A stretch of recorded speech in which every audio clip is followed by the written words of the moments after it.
తాకట్లో ఉన్న మీ బంగారాన్ని విడిపించి ఆ రోజు ఆన్లైన్ రేటుకి కొంటాం. Sharma gold company.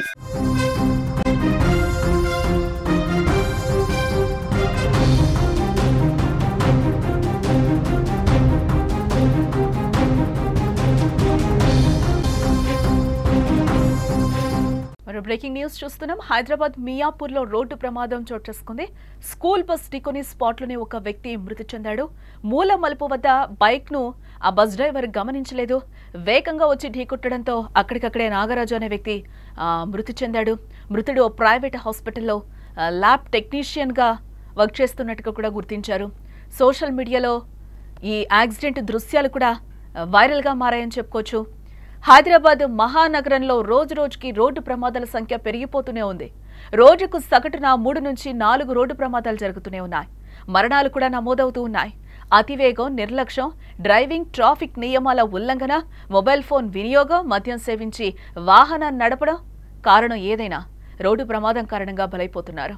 ఇక తాజాగా నగరంలోని మియాపూర్ పరిధిలో గోపాల్ నగర్లో ఓ స్కూల్ బస్ వేగంగా వచ్చి బైక్ పై వస్తున్న వ్యక్తిని ఢీకొనడంతో ప్రమాదం జరిగింది. వేగంగా వస్తున్న స్కూల్ బస్సు టర్నింగ్ వద్ద ఆగకుండా వచ్చేసరికి అటుగా బైక్ పై వెళ్తున్న వ్యక్తిని బలంగా ఢీకొట్టింది. ఈ ప్రమాదంలో వ్యక్తి స్పాట్లోనే మృతి చెందాడు. ఈ సంఘటన దృశ్యాలు అక్కడే ఉన్న కారులోని డాష్ కెమెరాలో రికార్డ్ అయినట్లుగా కూడా తెలుస్తుంది. మృతుడిని క్యాల్షియం హాస్పిటల్లోని ల్యాబ్ టెక్నీషియన్ నాగరాజ్గా అయితే పోలీసులు గుర్తించడం జరిగింది.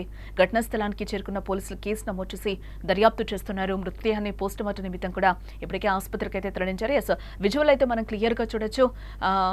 దూరంగా అక్కడ మనకి కనిపిస్తుంది ఒక బైకర్ అయితే బైక్ మీద వస్తున్నాడు. ఇటు పక్క నుంచి స్కూల్ బస్ కూడా వేగంగా వస్తుంది. ఒక్కటేసారి అటు బైకరు నాగరాజు మృతుడు నాగరాజు కూడా అంతే వేగంతో వచ్చాడు. ఇక్కడ నుంచి స్కూల్ బస్ కూడా వేగంగా వచ్చింది. ఇక్కడ ఇద్దరు మిస్టేక్ కూడా కనిపిస్తున్నట్లుగా ఉంది. అక్కడ ఆరెంజ్ కూడా వేసుకున్నారో వేసుకోలేదు కూడా మనకి వినిపించని పరిస్థితి అయితే అక్కడ మనకి కనిపిస్తుంది. ఎస్, అక్కడ ఇళ్ల మధ్యలోనే వ్యాన్ కూడా వస్తుంది. అక్కడ అంత స్పీడ్ కూడా అవసరం లేదేమో నాకు తెలిసి, నార్మల్గా రావచ్చు. బట్ అక్కడ 2-3 రోడ్లు అయితే కనెక్ట్ అవుతూ ఉన్నాయి. మధ్యలో నుంచి బస్ వెళ్ళాలి. అటుపక్క నుంచి ఆపోజిట్లో నాగరాజు బైకర్ మృతి చెందిన వ్యక్తి ఇటుపక్కకు రావాలి. సో మధ్యలో సడన్ గా ఇటుపక్క నుంచి స్కూల్ వ్యాన్ అదే వేగంతో వస్తుంది. ఎదురుగా కూడా ఆ మృతుడు నాగరాజు కూడా బైక్ మీద అలానే వస్తున్నారు. స్పాట్లోనే ఆ బస్సు గుద్దడంతో స్పాట్లోనే చనిపోయినట్లుగా కూడా మనకి ఆ విజువల్లో కూడా క్లియర్గా అర్థమవుతుంది. ఏదేమైనా కూడా చూసుకోకుండా అతివేగం అనుకోవచ్చు, లేకపోతే ముందు సైన్ చేయకపోవడం కూడా దీనికి ఇక్కడ ఈ యాక్సిడెంట్కి కారణంగా కూడా మనకి క్లియర్గా కనిపిస్తుంది.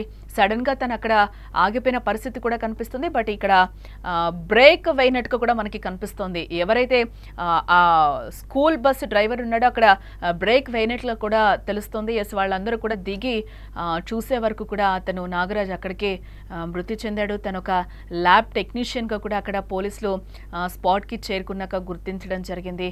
కారణం ఏదైనా కావచ్చు, రోడ్డు ప్రమాదాల వల్ల చాలా వరకు కూడా బలైపోతున్న పరిస్థితులు కనిపిస్తున్నాయి. దీనికి సంబంధించి మనం చాలా వరకు జాగ్రత్తలు తీసుకోవాలని కూడా తరచూ మనం చెప్తూనే ఉంటాం.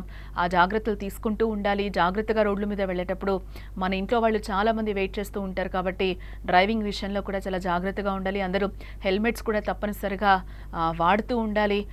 నిదానమే ప్రధానం అంటూ కూడా కొంచెం ముందుగా బయలుదేరి కూడా నిదానంగా వెళ్ళొచ్చు. ఆఫీసెస్కి వెళ్ళేటప్పుడు కూడా అనుకోని సందర్భాల్లో అనుకోని కారణాలతో కూడా చాలామంది రోడ్డు ప్రమాదాల బారిన పడుతున్న పరిస్థితులు అయితే మహానగరంలో మనకి ఎక్కువగా కనిపిస్తున్నాయి.